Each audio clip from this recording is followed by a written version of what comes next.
Shalom. First and foremost, I want to give all praise, honor, and glory to the Most High, Yahweh, Ba'ashem Yahweh Shai, Ba'ashem HaKakwadash, and I want to say Shalom to Yaakov out there pursuing this truth diligently. Coming at you once again, and this is a follow-up lesson to the last one, and again, I still haven't uploaded that one, so I don't know what the title is going to be, but it's dealing with this whole this big idol of Trump that was erected, and this is the part 2. So we're going to get into the Exodus 32 and 1 situation, right? And you can see right at the top the golden calf. And why this is not a calf, okay, the calf represents an idol that was being worshipped. When they were told, they were led out of Egypt, okay, by Yahweh. And instead of giving reverence to Yahweh, the one who actually led them out of Egypt, they decided that it'd be a better idea to, everybody, give in their gold pieces, and we'll build up a giant calf so we can worship it, right? And that's basically the situation with Trump, right? You have these people that are calling themselves Christians, and that they're good people. Meanwhile, they're look at these people, man. I mean, just look at the photo. These are people who are as happy as can be to be there, and these people are calling themselves the people. This is another reason why they aren't the people. Okay, and so well they are the people because they're doing it. No. This is another reason why they're the people, because they claim they're in the know. Okay, they claim they're in the know. The people at the time back there. In the Exodus, when they got brought out, they were all fucked up in the head. They were really in the mindset of like a 2/3 individual. They kept complaining. Nothing was ever good enough for them. They just couldn't get right. That's like a 2/3 individual. Not how the elect's going to be in this truth. And these individuals are claiming they're enlightened. They're claiming they've got it, right? They know what they're doing, right? Meanwhile, they're doing shit like this. There's rampant homosexuality in those lands. They're talking about all sorts of things that don't line up with biblical prophecy.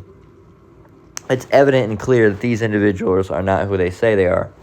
And then these guys, I guess they're just the pastors and reverends or whatever that they got there, and they're happy as can be, happier than a fly on some shit, buzzing around. It's ridiculous. But if these people were, as they would say, true Christians, wouldn't they know about Exodus 32? Maybe not. So let's go ahead and read it. This is, you can see the subheading here is the golden calf. So Exodus 32 and 1. And we're just going to read down until we get the point. It says, "And when the people saw that Moses delayed to come down out of the mount," this is when Moses had went up to meet with Yahweh, all right, on Mount Sinai, all right, to, have that meeting with him. It was basically a secret meeting. No one else was allowed to go. It was between him and the Lord. But of course, we get details about what happened there. But it was just Moses. He was the only one that could go. So it says, "And when the people saw that Moses delayed to come down out of the mount," of course, because he was taking a while, right? They're trying to rush him, basically. It says, "The people gathered themselves together unto Aaron, and said unto him, Up, make us gods, which shall go before us. For as for this Moses, the man that brought us up out of the land of Egypt, we wot not what is become of him." Okay, and if you go and get this in the easy-to-read version, it says, we don't know what has happened to him. So we don't know what has happened to him. So, maybe we should make ourselves a god. As it says here, we don't know what has happened to him, so make us some gods to go before us and lead us. We don't know what we have to have a god to lead us. Quick, make a calf immediately, right? So it says, the man that brought us up out of the land of Egypt, we wot not what is become of him. So we don't know what has become of them. We don't know what the situation is, right? Verse 2, "And Aaron said unto them, Break off the golden earrings which are in the ears of your wives, of your sons, and of your daughters, and bring them unto me. And all the people brake off the golden earrings which were in their ears, and brought them unto Aaron. And he received them at their hand, and fashioned it with a graving tool, after he had made it a molten calf." And this is a reference, this other scripture's in reference to verse 2, if I get, we already got it, but it was, You shall have no molten, and make no molten gods, something along those lines, roughly paraphrasing. We got it earlier in part 1. It says, and after he made it a molten calf, and they said, These be thy gods, O Israel, which brought thee up out of the land of Egypt, which shows you the simplicity and stupidity of the average Israelite, because they just got let out, all right, by Moses, all right, really Yahweh, but Moses is the man that they saw, telling them he came of Yahweh, okay, and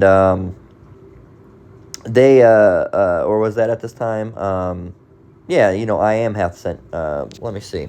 Was that at this point yet?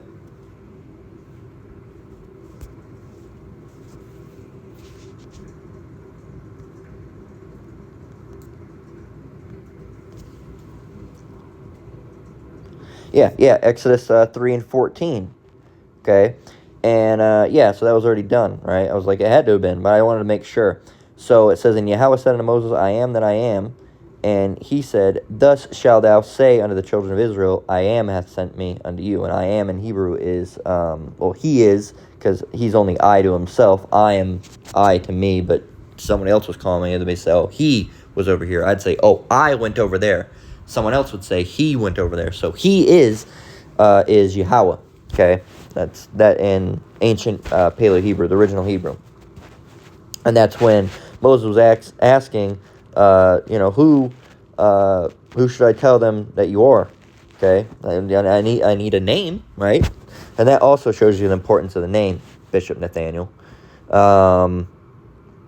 So that shows you the simplicity of Israel, all right, simplicity of Jake out here. Oh, well, here it was, they just had Yahweh, all right, through Moses, all right, through, he worked through Moses by, having Moses show him all those terrible sights, and Pharaoh hardening his heart over and over and over again. And these individuals, whoa, we need gods. These let us out of Israel. You just built the damn thing. How could that have led you out of Israel? Shows you how dumb these people are. Verse 5, it says, And when Aaron saw it, he built an altar before it, and Aaron made proclamation and said, Tomorrow is the feast to the Lord. The Lord, that they have resurrected of themselves, or not resurrection, but erected to themselves. Verse 6, And they rose up early on the morrow and offered burnt offerings and brought peace offerings, and the people sat down to eat and to drink and rose up to play. And the Lord said unto Moses, Go, get thee down, for thy people, which thou broughtest out of the land of Egypt, have corrupted themselves. He said, go down the mountain. These people are being freaking morons. All right, they've corrupted themselves. They're worshiping an idol. Verse 8, They have turned aside quickly out of the way which I have commanded them. They have made them a molten calf, and have worshipped it, and have sacrificed thereunto, and said, These be thy gods, O Israel, which have brought thee up out of the land of Egypt. And the Lord said unto Moses, I have seen this people, and behold, is a stiff-necked people. They're stubborn. All right, a lot of our people are stubborn, and that's what's going to get them killed. The Lord's going to kill these people that can't learn, they can't get it right. All right, they can't understand anything, or stubborn with, you shouldn't be smoking. Oh, that's fine. I'm gonna do it anyway. You shouldn't be smoking. That's fine. I'm gonna do it anyway. Stubborn. All right, you're gonna die for that. It says, Now therefore let me alone, that my wrath may wax hot against them, and then I may consume them, and I will make of thee a great nation. So he was going to just destroy these people completely. And Moses besought the Lord. That besought means, what is not inquire. Here, the best way to do it is just to look it up. Besought, beseech, entreaty, implored, almost like a begging, right? It says, And Moses besought the Lord his power, and said, Lord, why doth thy wax wrath? Come on now. Why doth thy wrath wax? Ooh, a little bit of a tongue twister there. Hot against thy people, which thou hast brought forth out of the land of Egypt with great power and with a mighty hand. Wherefore should the Egyptians speak and say, For mischief did he bring them out, to slay them in the mountains, and to consume them in the face of the earth? Turn from thy fierce wrath, and repent of this evil against thy people. It says, Remember Abraham, Isaac, and Israel thy servants, to whom thou swearest by thine own self, and saidst unto them, I will multiply your seed as the stars of heaven, and all this land that I have spoken of will I give unto your seed, and they shall inherit forever. And this is what the apostle talked about. You have to remind the Lord of the promises when you beseech him, right? You have to beseech. When you beseech him, you say, Lord, you said that you would help me, right? You said that you would heal me. You said that you would deliver me out of this, right? When you said in this verse that you would heal me, right? So, sometimes you have to do that. That's essentially what Moses is doing here. He's saying, what's the point of leading this people out here just to destroy them? Don't think about these wicked people, but think about the bloodline, all right? Abraham, Isaac, all right, and Israel, all right, and Jacob, whose name was changed to Israel. Remember them, right?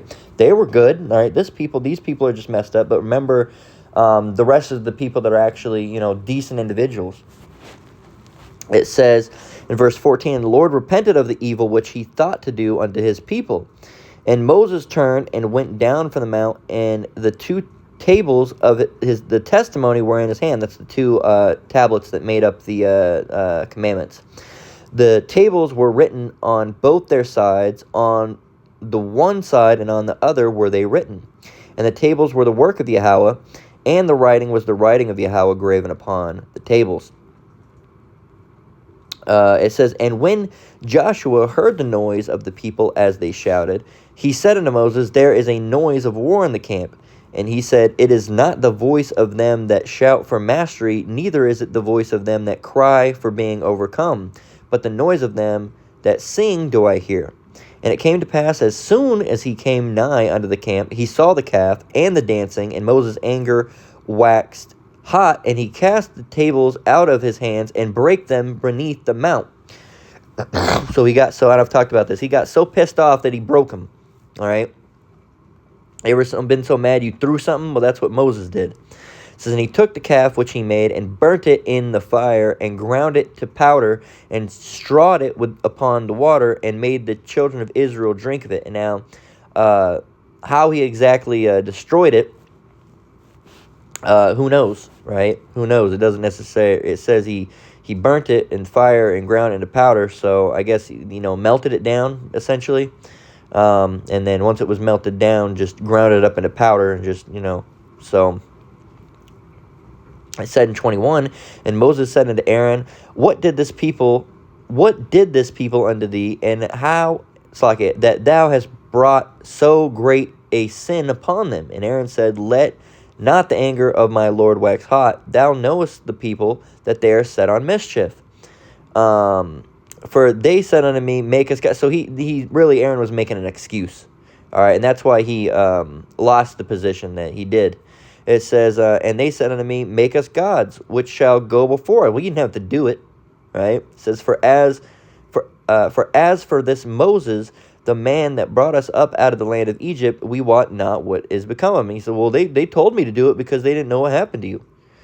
It says, and I said unto them, whosoever hath any gold, let them break it off. So they gave it me, and I cast in the fire, and there came out this calf. And when Moses saw that the people were naked, for Aaron had made them naked under their shame among their enemies, with all sorts of wickedness and confusion going on. It says, then Moses stood in the gate of the camp and said, who is on the Lord's side? Let him come unto me. And all the sons of Levi gathered themselves together unto him. And he said unto them, thus saith the Lord Yahweh of Israel, put every man his sword by his side, and go in and out from gate to gate throughout the camp, and slay every man his brother, and every man his companion, and every man his neighbor. And the children of Levi did according to the word of Moses, and there fell of the people that day about 3,000 men. So even in that day, there was a sifting process. All right, who over here who's not down with this? You're not down with it, cool. And it was a bunch of Levites came and just destroyed the hell out of 1,000 people.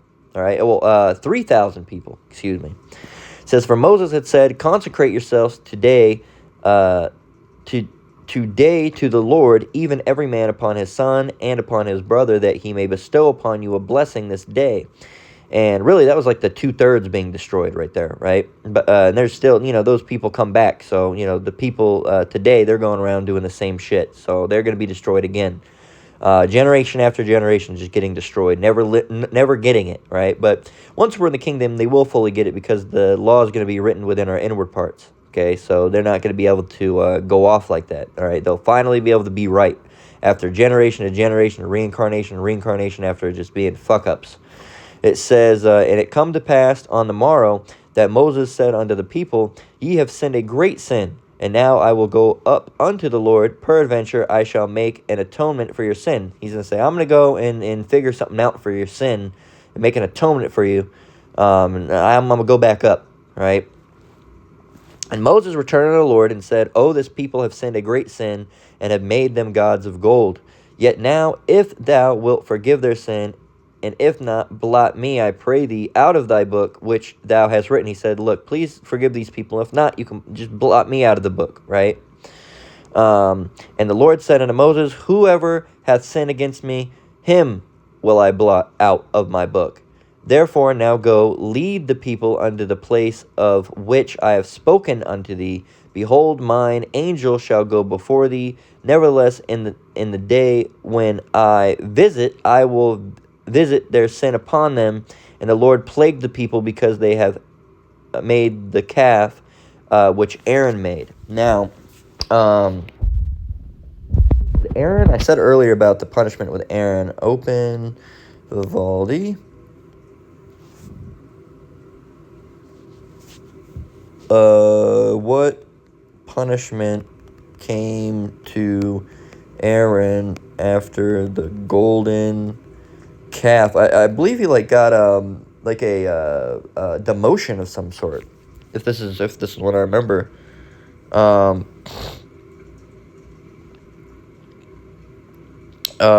He was not immediately killed for making the golden calf. That's right.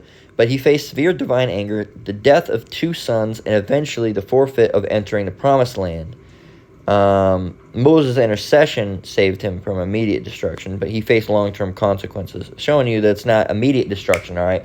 It goes back to that scripture, because sentence against an evil work is not executed speedily, therefore the hearts of the Son of Men is fully setting them to do evil, roughly paraphrasing. Or was that, or am I thinking of I might be thinking of Moses.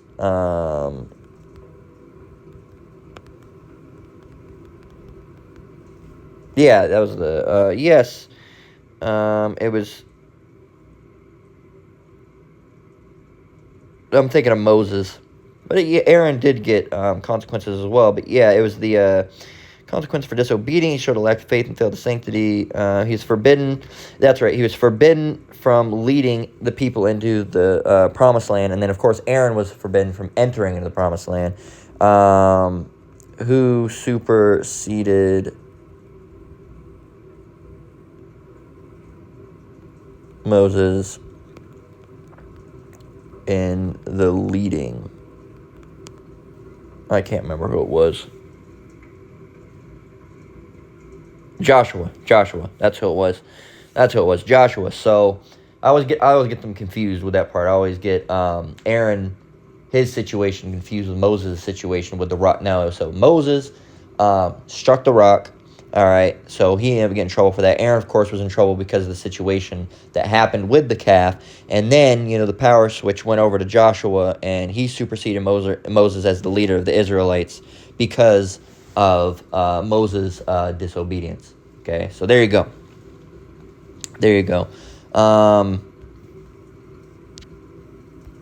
So back at it. So we got that, right? So it shows you, man. You think you would know, right? You think you would know, but nope, they're still doing the same. Well, they're not the same people, but Jake is still doing the same thing. But again, like I said with these Edomites, if they're going to be, Christians, super Christians, this Bible is only made for the Israelites. So if they're going to follow the Bible, they're going to have to maintain an aspect of acting like an Israelite, which they're incapable of. But if they're saying they're Israelites, well, then they have to follow the laws, the statutes, and the commandments. And one of the big ones is not having gods before him, and they treat this guy Trump like he's a god, and they believe he's a god, right? There's actually a video of a guy when he was getting arrested. He was saying, "Donald Trump, save me." This guy was praying to Trump. They think this guy is like the Messiah or something. It's completely ridiculous. Then Exodus 23, that's the law right there. That's one of the ones that was written right on that tablet that Moses cracked and had to go and go back and do it all over again. Exodus 23, thou shalt have no other gods before me. So, and these people treat Trump like a god, right? So Jeremiah 17:5, and these are short enough I can get them on just this one page. And finish it up, right? So Jeremiah 17:5, it says, Thus saith the Lord, Cursed be the man that trusteth in man, and maketh flesh his arm, and whose heart departeth from the Lord. So let's get that, the easy read version. It says, This is what the Lord says, Bad things will happen to those who put their trust in people. Bad things will happen to those who depend on human strength. That is because they have stopped trusting the Lord. The military and Trump. Right, that's really how I trust in the military and in Trump and America. Well, that's making flesh your arm and departing from the Lord. And by the way, that doesn't mean that you can't own a weapon, right? You can own a weapon. You just can't trust in the weapon more than you trust in the Lord. Okay, now you trust in the Lord. All right, you can have a weapon and you pray that you don't ever have to use that weapon. All right, and you pray that if you do have that weapon, that you can remain victorious in Yahweh Shai Shai. Okay, and really the best weapon, you see is a sword. Okay, a sword or a staff. All right, that's really what the men of the Lord were carrying: swords and staffs and rods. They weren't carrying a gun. All right, and those are the best weapons right there: swords and staffs and rods and maces and spears. Right, as they would say, medieval weaponry, and the medieval weaponry has roots longer. It was biblical weaponry, right? Swords and clubs and all sorts of things. Those are the weapons. All right, those now everybody has a gun, but trial by combat or a duel was a real test of who was the stronger man. Anybody can pull out a gun and point it and shoot it. Within a certain range, and they keep trying, they'll eventually do it. Not anybody can become victorious in a sword battle. All right, swords are not as easy as they look to wield, right? And a lot of people, you see these pierced hardened steel swords in the movie, and that's not really how they are in real life. They're actually kind of they're not flimsy as weak, but they have a little, like, when you pick that piece of metal and it goes, I don't know if some people are going to know what I'm talking about. You pick up that piece of sheet metal, it goes, it does that weird sound. Well, swords have that weird, they have a bend to them, all right? And they have a bend to them because if they are pure, like how would I explain? Like a pure piece of, like a hardened piece of pure steel that didn't have some give in it, it would just shatter. All right, it would just shatter. But since it has some give, it's a better weapon anyway. But yeah, a swordsman. A little bit of medieval history for you here, being the nerd that I am. When people had to take up arms to go out in battle, all right, that were not warriors and they weren't people that were skilled swordsmen.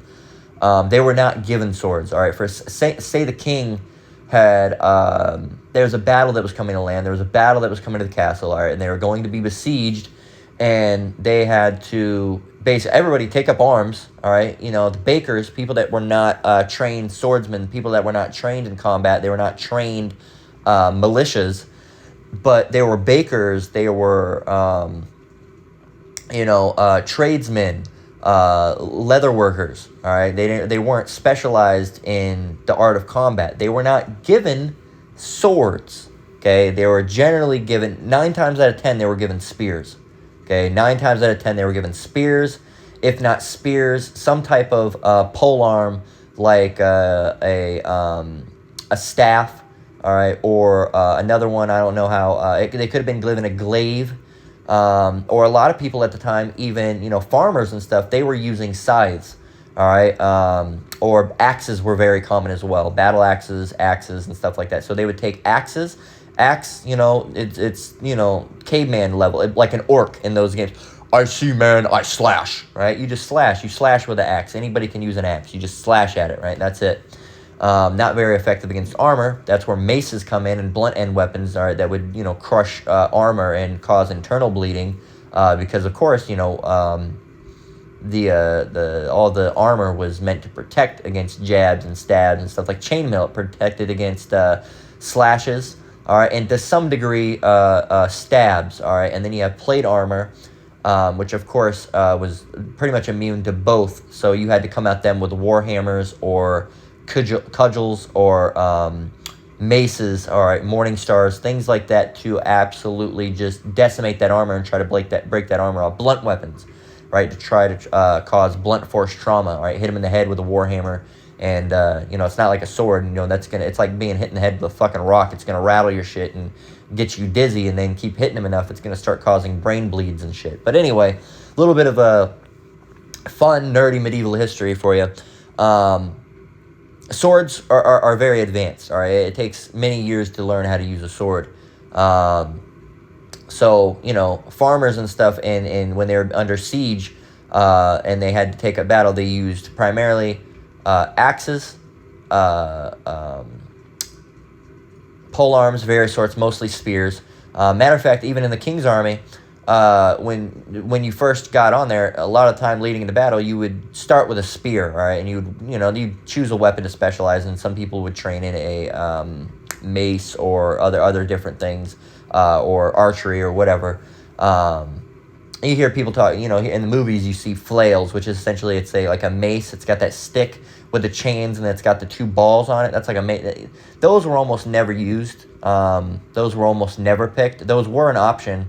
It's not like the anyway, I'm rambling now. But sword is a real weapon. All right. So you're allowed to have a weapon. All right, but it's going to be Yahweh Shem Yahushai that protects you at the end of the day. Now, he can protect you while you defend yourself with that weapon, all right? But it's not that weapon that's really going to be doing the protecting, because, again, you could have a sword battle and you could be thrust through, right?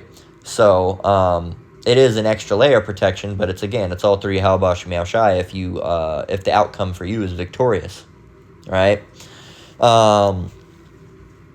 So yeah, but a lot of these people, they trust in their guns too much. Like, I don't need God, I need a gun, right? And that's where it goes into. That's just, they're gonna see how much you need the Lord. Okay, again, mind you, you are safe with a sword. All right, safer. I mean, if the Lord wants you to be safe. Look, at the end of the day, you have to have Yahweh Shem Yahushai working with you. All right, all the battles that the Israelites had, yes, they had weaponry, but they had to have Lord. I mean, go back to the time where they took the Ark of the Covenant, and tried to go and battle a battle that the Lord did not want to be battled. All right, and they got their ass handed to them. All right, and the Lord, saved them out of it. But basically after that, it was a revelation of them. Look, it's not that Ark. It's me. All right, I'm the one that's helping you out. All right, so don't try to do that again. And so they learned the hard way. That a lot. I think they lost quite a bit of men that way. Right, some men were unscathed. All right, they had to have some that come back, to tell the tale. Like, oh yeah, no, I was in the group that did that, and the Lord spared me. But yeah, we lost a lot of men that day. All right, the Lord leaves witnesses. He leaves witnesses. All right, tell these people what you saw here today. But yeah, ultimately, all those battles, they were victorious because they had Yahweh Shem Yahushai dealing with them. And they didn't battle without swords, all right? They did have swords, but they were only victorious not just because of their swords, but through Yahweh Shem Yahushai, which, really blessed their steel. I don't know if the steel was very common in that time. I don't know if it was bronze. But anyway, but yeah, man, so in a modern day sense, it's not just people trusting their guns, but it's people trusting a bigger level than the guns. They trust in these military, all right, these princes, carnal weaponry, and, men, okay? And they think, oh, well, these guys are going to help us out. No, not really. The Lord's going to help. Well, if you were of the elect, the Lord would help you out, but you're not of the elect. You're not even an Israelite, right? You individuals. So Acts 10:25, it says, and as Peter was coming, here's an example. As Peter was coming in, Cornelius met him and fell down at his feet and worshipped him. But Peter took him up, saying, "Stand up, I myself also am a man." So Cornelius tried to fall before Peter's feet and worship him, and he said, "Get up, I'm just a man," showing you that he said, "Look, don't worship me, I'm just a man." Even the angels you're not supposed to. We're not supposed to worship a man, and you're not even supposed to worship the angels. Okay, and these guys worship Donald Trump. This is Revelation 22:8. It says, "And I, John, saw these things and heard them, and when I had heard and seen, I fell down to worship before the feet of the angel which showed me these things. Then saith he unto me, See thou do it not." Like, don't do that, right? "For I am thy fellow servant, and of thy brethren the prophets, and of them which keep the sayings of this book. Worship Yahweh." So he said, worship Yahweh. All right, don't worship me. Okay, worship the Lord. And of course, that's through Yahweh Ba'ashem Yahushua. That's through the Son as well. So he said, look, man, don't worship me. So you're not to worship man. You're not even to worship angels. You're supposed to worship Yahweh Ba'ashem Yahushua. That's it. Not Donald Trump. Not the angels. Not the prophets. You have a lot of people. I pray to my angel. My mom says a lot. I pray to my angels. Why do you pray? You don't pray to the angels. You pray to the Lord. Okay, you know. And my mom's on that bugged out New Age philosophy Christianity shit, where it's like half of like, I don't even fucking know. It's like Christianity with a hint of Hinduism, with chakra cleansing, with stones, astrology, and like spirituality. It's bugged out. It's bugged out. Love my mom, but she's an Edomite and she's bugged out, right? You know, and you know, it's good Lord, man. A lot of our family members are bugged out, so. Yeah, man, but that's a lesson. So I just thought the whole situation was hilarious. You know, they're worshiping a golden effigy of Donald Trump, their Lord, their God, and their power. All right, we'll keep worshiping our power. You keep on doing with yours. Let's see who remains victorious. And we already know who it's going to be. We got the spoilers because we read to the end of the book. But yeah, that's where we're going to close out. So Lord was edifying. Again, I want to give all praise, honor, and glory to the Most High, Yahweh, Ba'ashem Yahushai, Ba'ashem Rakakwadash. Shalom, you brothers and sisters out there. Keep enduring. Keep the faith. We're almost out of here. Until next one, Lord willing. Shalom.